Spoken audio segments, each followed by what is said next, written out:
আসসালামু আলাইকুম। আমি এফকেসিএস। আপনারা শুনছেন নতুন লেখিকার লেখা উপন্যাস অচেনা এক টান। লেখিকা তাহা ইসলাম। পর্ব সংখ্যা ৯। চলুন আজকের পর্বটি শুরু করা যাক।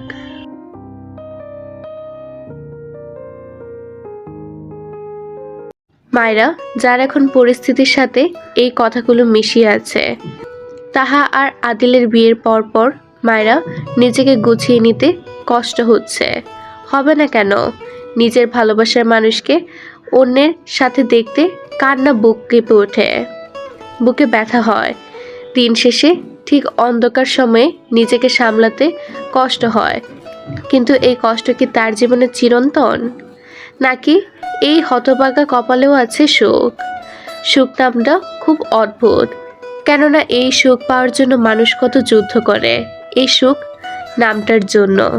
মায়রা বিছানায় শুয়ে মনে করতে লাগলো তার অতীত। আবার একটা কথা কেন জানি মনে বারবার সন্দেহ ফেলছে। কিছুদিন আগের ঘটনা। মায়রা কলেজ থেকে ছুটির শেষে সারার সাথে নিজের জীবন কাহিনী বলতে ব্যস্ত খোলা আকাশের নিচে। তারা কথা বলছে।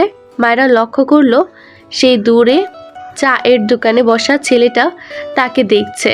মায়রা সেদিকে তাকিয়ে বোঝার চেষ্টা করলো কে সে, কিন্তু মায়রাকে এভাবে তাকিয়ে থাকতে দেখে সারা বলল, কি হয়েছে, ওদিকে কি দেখিস? সারার কথায় মায়রার ধ্যান ভাঙল। মায়রা জিজ্ঞাসা কণ্ঠে বলল, সারা, ওই ছেলেটা কে? সারাও দেখার চেষ্টা করছে কিন্তু বুঝতে পারছে না কে। মায়রাকে আবার সারা বলল, কেন, কি হয়েছে? মায়রা আবার সেদিকে তাকিয়ে বলল, অনেকক্ষণ যাবত দেখছি এদিকেই তাকিয়ে আছে।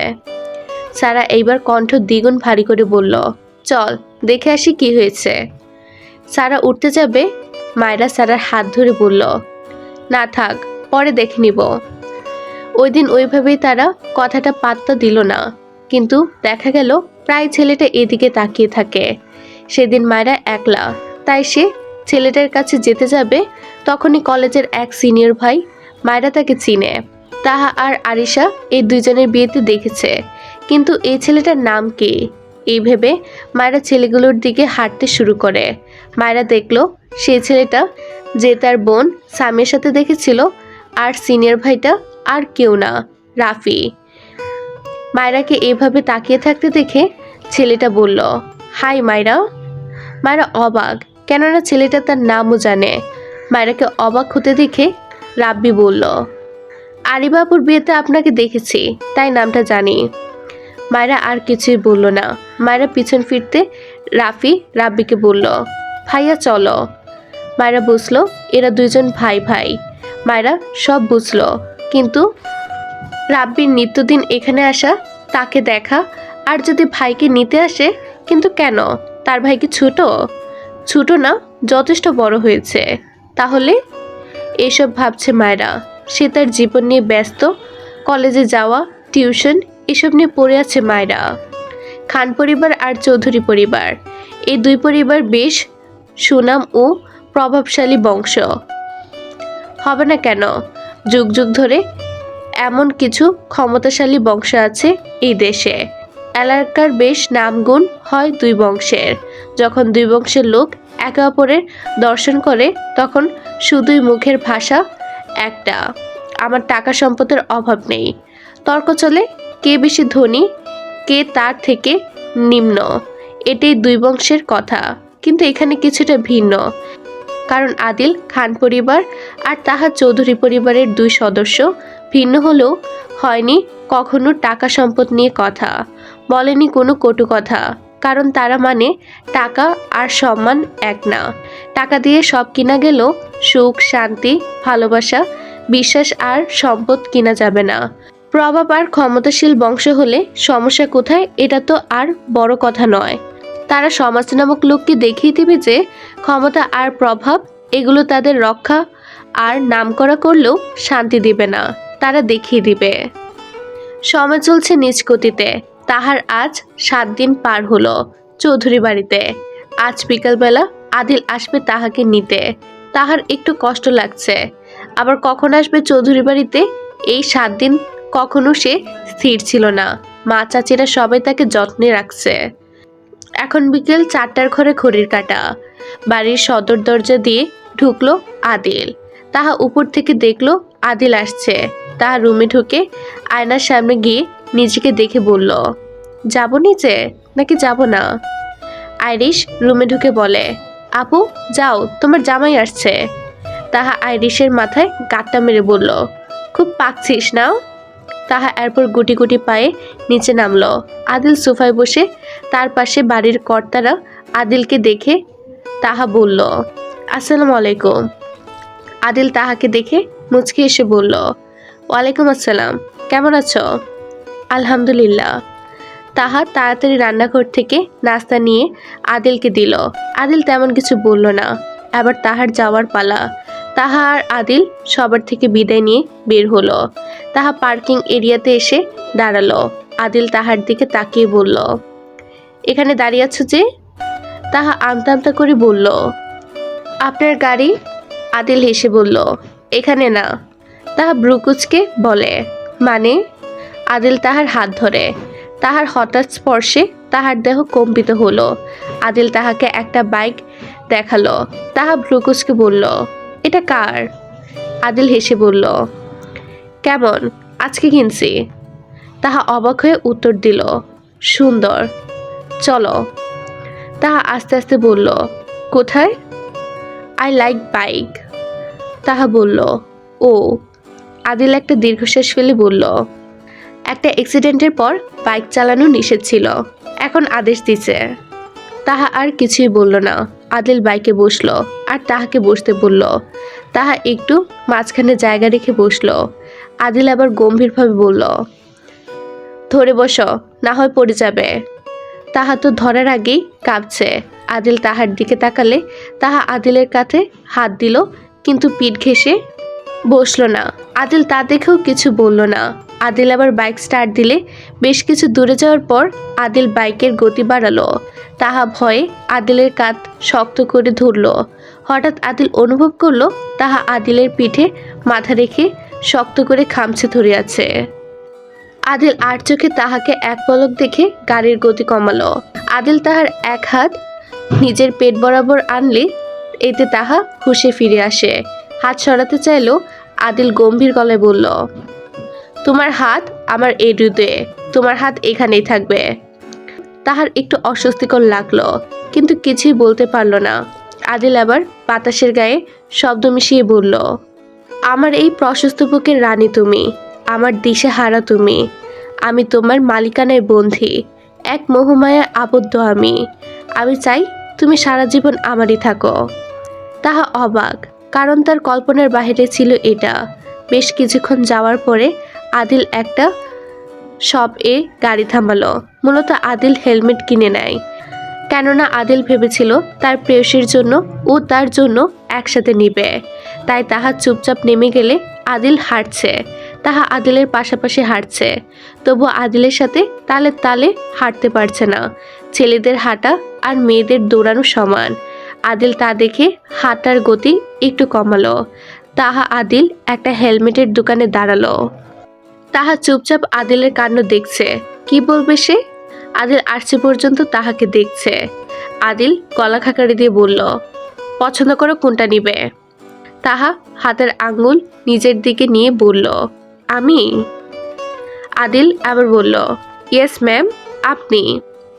তাহা না বলল, কিন্তু আদিল শুনবে না, তাই তাহা বাধ্য হয়ে দেখছে হেলমেট। শেষমেশ দুইটা হেলমেট পছন্দ হলো, কালোর মধ্যেই দুইটা। তাহা আদিলকে দেখে বলে, এই দুইটা ঠিক আছে। আদিল হেসে বলল, অবশ্যই, আমার বইয়ের চয়েস খুব সুন্দর। তাহা বুঝলো না প্রশংসা করলো নাকি ব্যঙ্গ। আদিল দুইটা হেলমেট কিনে নিল। আদিল আর তাহা দোকান থেকে বের হয়ে পাশের রেস্টুরেন্টে গেল। তাহা চুপচাপ বসে আছে। আদিল খাবার অর্ডার দিয়ে বলল, সুইটহার্ট, তোমার মোবাইলটা দাও। তাহা চুপচাপ আদিলকে মোবাইল দিয়ে দিল।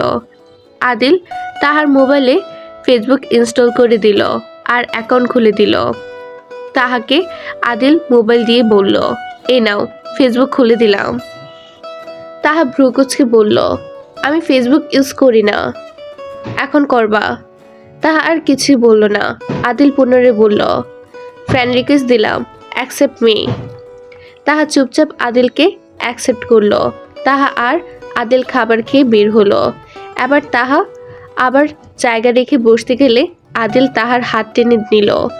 এতে তাহা আদিলের পিঠ ঘেঁষে বসেছে। সিঙ্গাপুর থেকে রাফি আর রাব্বি এসেছে প্রায় 2-1 দিন হলো। রাফি এখন আগের তুলনায় অনেক সুস্থ আছে। এর মধ্যেই সাফওয়ান, আদিল আর আয়ান রাফিকে দেখতে গিয়েছিল। রাফিকে এখন রাব্বি অনেক ব্যস্ত রাখে, কেননা রাব্বি চায় রাফি যাকে ভালোবাসে তাকে যেন ভুলে যায়।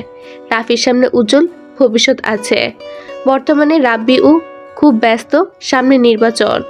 যে কোনোভাবেই হোক এবার রাব্বিদের জিততে হবে।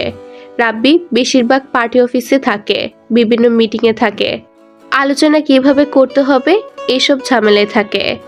রাফিকে সবাই রুবাব ভাইয়ের ভাই এই নামে চিনে, কেননা রাব্বিকে সবাই রুবাব নামে রাজনৈতিক দলে চিনে। রাজনৈতিক দলে সবাই রুবাব নামেই ডাকে। রুবাব ভাই এই কয়েকদিন ধরেই দেশে ছিল না বলে তাই তার এক সহকর্মী জয় তাকে বিভিন্ন সব কাজে তাকে মোবাইলে দিয়েছিল। রাব্বি শুধুমাত্র বাবার কারণে মনের বিরুদ্ধেই এই রাজনীতি করছিল। বাবা আগে রাজনীতি করত, এখন বাবা অসুস্থ, বয়সও কম হয়নি ভদ্রলোকের। সে রাব্বিকে বলল যে রাজনীতি করতে, আর এদিকে রাব্বির শখ ছিল সরকারি চাকরি করার। প্রথমে একটু বিরক্ত আর রাগ হলেও এখন এটা অভ্যাসে পরিণত হয়েছে। না চাইলেও তাকে এই কাজের সাথে সংযুক্ত হতে হয়েছে। রাফিকে অনেকবার বলেছিল যে বাবাকে বোঝাতে, কিন্তু তার বাবা ছিলেন জেদি মানুষ। রাব্বিকে এটা করতে হবে মানে করতেই হবে, এটাই তার কথা। রাব্বি না হয় রাফি, দুই ভাই থেকে যে কোনো একজনকে এই রাজনীতি করতেই হবে। আমার তাকে চাই, চাই মানে চাই। কিন্তু স্যার উনি তো বিবাহিত। হোক, তোর কোনো সমস্যা? কাশেম বারবার বোঝাচ্ছে হৃদয়কে, কিন্তু হৃদয়ের একটা কথা, তাহাকে তার চাই। আদিলকে সে দরকার হলে জানে মেরে দিবে, তারপরও ওর তাহাকে চাই। হৃদয় হুঙ্কার দিয়ে বলল, দেশে যাব কাল, এর মধ্যে যেন সব ঠিক হয়ে যায়।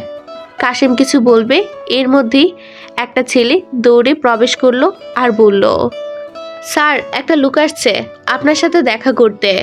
হৃদয় শুধু মাথা নাড়ালো, মানে লোকটিকে নিয়ে আসতে বলল। এই লোকটা আর কেউ না, তাহা আর আইরিশের মুখে অ্যাসিড নিক্ষেপ করা সেই লোকটা, যে লোকটাকে পাঠিয়েছিল সীমা। লোকটা হৃদয়ের সামনে দাঁড়ালে তখনই হৃদয় বলল, কি হয়েছে? স্যার পুলিশ আপনাকে আর আমাকে খুঁজছে।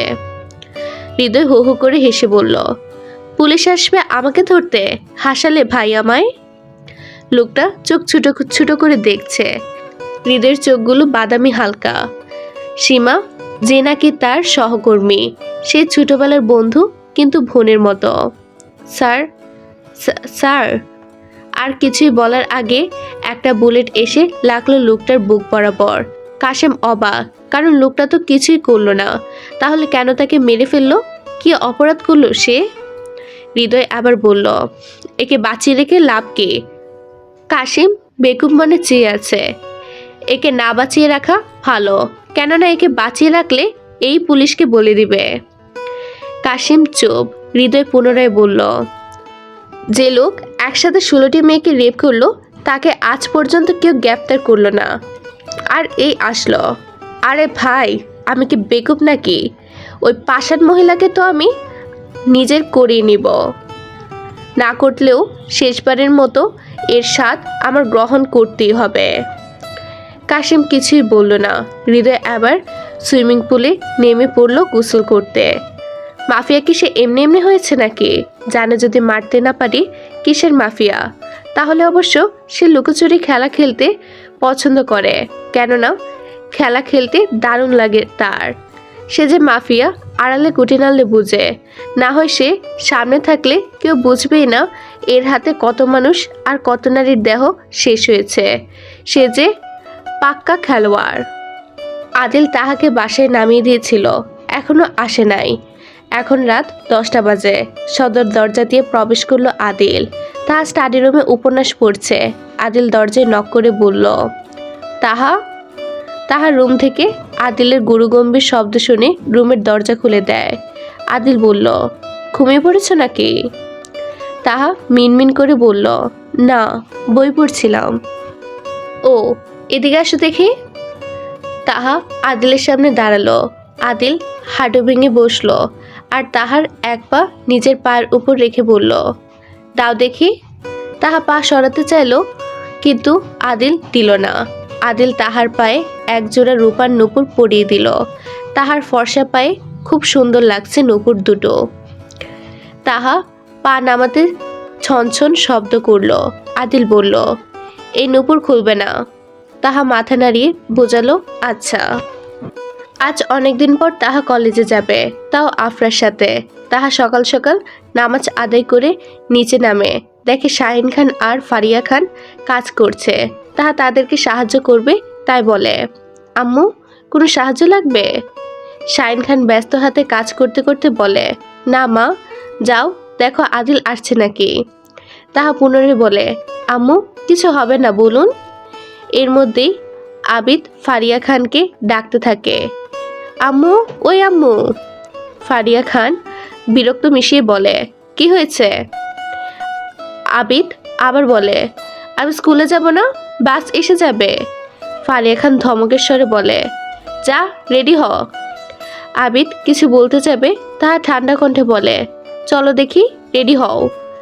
আবিদ নাক ছিটকে বলে, ভাবি, আম্মু রেডি করিয়ে দিবে। তাহা মুচকি এসে আবিদকে বলে, এত বড় ছেলে, এখনো রেডি হতে পারো না? আবিদ আবার মাথা চুলকাতে চুলকাতে বলে, না ভাবি, আমি আমার জিনিসগুলো খুঁজে পাচ্ছি না। তাহা হেসে বলে, সমস্যা নাই, চলো আমি যাই। আবিদ আগে আগে হেঁটে রুমে যায়। তাহা আবিদের রুমে যায়। তাহার চোখ অবাক নজরে দেখছে আবিদকে। পুরো রুম দেখে মনে হচ্ছে এখানে সে যুদ্ধ করেছিল। তাহা বলে, এই কি অবস্থা? এ বলে কোমরে হাত দেয় তাহা। আবিদ বলে, না মানে। আর কিছু বলতে যাবে, তাহা আলমারি থেকে আবিদের জামা কাপড় খুঁজে বের করলো আর আবিদকে দিল রেডি হতে। তাহা আবার গুনগুন করতে করতে রুমটা ঠিক করতে লাগলো। আদিল নামাজ পড়ে রুমে যাচ্ছিল। তাহাকে আবিদের রুমে দেখে আদিল রুমে প্রবেশ করে দেখে তাহা আবিদের রুম গুছিয়ে আবিদের মাথার চুল ঠিক করে দিচ্ছে। আদিল গম্ভীর গলায় বলল, ম্যাডাম। তাহা আর আবিদ একসাথে আদিলের দিকে তাকায়। আদিল তাহার দিকে তাকিয়ে আছে। আবিদ আবার বলল, আমি যাই নাস্তা করি, না হয় দেরি হয়ে যাবে। এই বলে কোনো রকমে পালালো আবিদ। আদিল এখনো শান্ত চোখে তাহাকে দেখছে আর বলল, আপনার তো যেতে হবে কলেজে, আপনি রেডি হবেন না? তা শুধুই মাথা নাড়ায়। আদিল রুমে চলে গেলে তাহাও চলে যায় রুমে রেডি হতে। আদিলের করা আদেশ, বাইরে বের হলে বোরকা অবশ্যই। তাহাও তাই করে। বেশ কিছুক্ষণ পর তাহা রেডি হয়ে নিচে নামে। আর আদিলও, আফরো তাদের সাথে যাবে, কারণ যখন তাহাও যাচ্ছে তার মতে আফরোও যাবে। দুই ননদ ভাবে একসাথে যায় কলেজে। আদিল অফিসের উদ্দেশ্যে চলে গেছে তাদের নামিয়ে। হয়তো আদিল আসবে নিতে, না হয় বাড়ির ড্রাইভার নিয়ে আসবে। তাহা পরনে কালো রঙের বোরকা আর সাথে হিজাব আর নিকাব। আফরার পরনে একটা হালকা বাদামি রঙের থ্রি পিস আর হিজাব পরতো না আফরা, এমনি মাথায় ওড়না দিত, শুধুই তাহার জোরাজোরিতে পড়েছে। কলেজে প্রবেশ করে তাহা আর আফরা, তারা দুইজন সামনে তাকাতেই এক প্রকার চমকে উঠল, কারণ তাদের সামনে সীমা, যে মেয়েকে কলেজ থেকে বের করে দিয়েছে। 1 মাস হয়েছে, সে মেয়ে আবার আসলো, কিন্তু কেন? আবার কি খারাপ কিছু হবে, নাকি পরিকল্পনা? আফরা আর তাহা দুইজন একে অপরের দিকে একবার তাকালো। সীমার সাথে আবার অনেকে আছে। অনেকে বলতে দুইজন মেয়ে আর দুইজন ছেলে। তারা হলো রিপা, ইরা, শিমুল, তুহিন আর সাব্বির। শিমুল, হ্যাঁ, নামটা হয়তো চেনা, তাই না? কারণ শিমুল সে মেয়ে যে কিনা তাহার নামে খারাপ কথা ছড়িয়েছিল। এখন তাকে চেনা, কারণ তাকে দেখছে আজ থেকে প্রায় 3 বছর আগে। তবে তাকে চিনতে ভুল হয়নি তাহার। তাহা কিছু বলবে তার আগে সীমা বলল, দেখে অবাক হলে বুঝি? তাহা চুপ, কারণ তাদের সাথে কথায় জড়ানো মানে সময় নষ্ট করা। আফরা বলল, সরেন, আমাদের যেতে দেন। সীমা আবার তাহার সামনে এসে বলল, ও, তো তাহা, তোমার এই পর্দার কারণ কি? পালাবে নাকি আজ? তাহা আবার রাগে কটমট করতে করতে বলল, মুখ সামলে কথা বলেন। সীমা কোনো কথা শোনার পাত্রী না। সীমা আবার বলল, আমার ভাই নামক বন্ধুকে মনে হয় জাদু করছো। আফরা আবার বলল, মুখে লাগাম দেন আপু। সীমা কিছু বলতে যাবে, শিমুল বলল, মনে আছে তাহা আমাকে? তাহা বলার আগে আফরা বলল, হ্যাঁ তোকে মনে আছে, সর। আফরার এমন ব্যবহার দেখে শিমুল বলল, জানিস সীমা, এই তাহা কতজনকে জাদু করেছে নিজের রূপ দেখিয়ে। তাহার চোখ ছলছল করছে চোখের পানিতে। আফরা তা বুঝতে পেরে বলল, আমরা ক্লাসে যাব। শিমুল কিছু বলতে যাবে, তাহা বলল, এখানে আমাকে নিয়ে আসা হচ্ছে কেন? শিমুল আবার কিছুই বলল না। সাব্বির নামক ছেলেটা বলল, তুমি কি এমন করো যে ছেলেরা তোমার প্রেমে পাগল হয়ে যায়? তাহা আবার চোখের পানি ফেলতে ফেলতে বলে, আমি বিবাহিত, আমাকে নিয়ে এসে বলবেন না প্লিজ।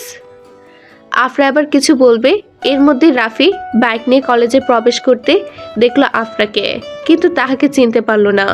রাফি বাইক নিয়ে সাথে সারা এলো। তাহাকে সারা, রাফি কেউই চিনল না। সারা এসে আফরাকে সামনে দাঁড়িয়ে থাকতে দেখে বলল, কিরে, তোর ভাবি কোথায়? তাহা হেঁচকি তুলছে। সারা তাহার দিকে তাকিয়ে দেখল তাহার নিকাব ভিজে গেছে। সারা বলল, এ কে? সীমা তখনই বলল, তোমার বান্ধবী তাহা। রাফিও হেঁটে যাচ্ছিল। তাহার নাম শুনতেই পা থমকে গেল। রাফি পিছনে ফিরে দেখল আফরা তাহাকে এক হাত দিয়ে সামলাচ্ছে। সারা আবার বলল, তাহা, কান্না করছিস কেন? এটা শুনেই রাফির চোখ বড় বড় হয়ে গেল। যতই হোক আদিল বড় ভাইয়ের মতো, তাহা তার সঙ্গী। রাফি আফরা আর তাহার সামনে আসে। আফরা রাফিকে দেখে বলে, ভাইয়া। রাফি তাহাকে দেখছে।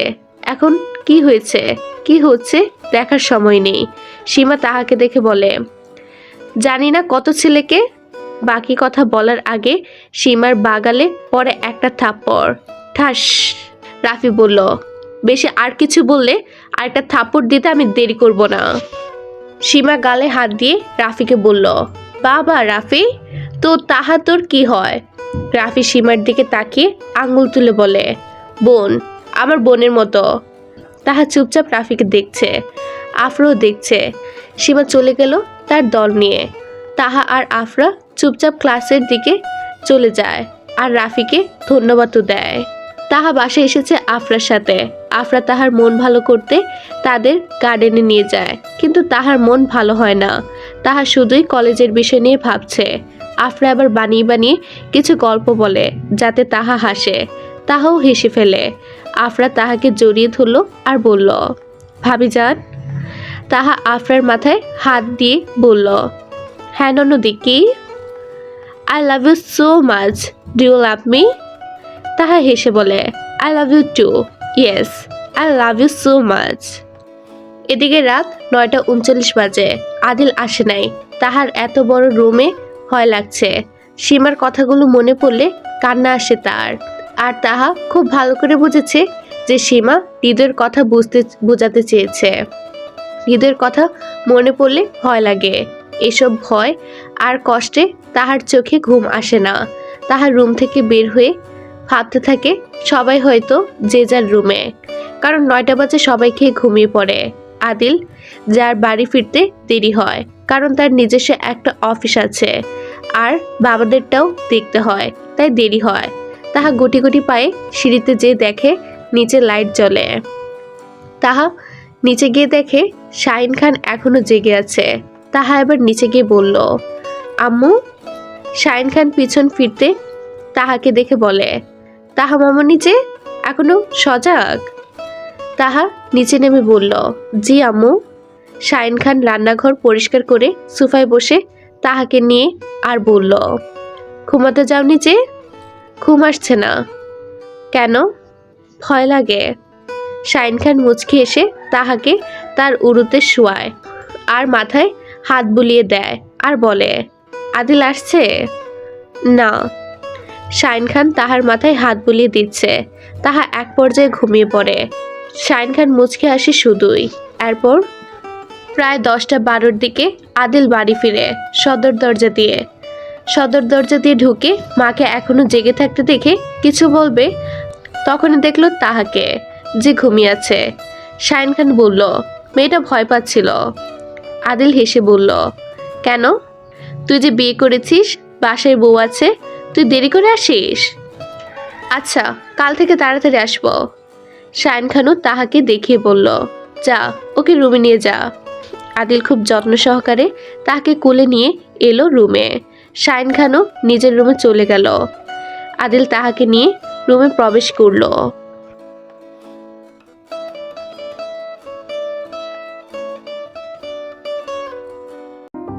আজকের পর্ব এখানেই শেষ করছি। পরবর্তী পর্বের জন্য অপেক্ষা করবেন। পর্বটি শোনার জন্য ধন্যবাদ। আল্লাহ হাফেজ।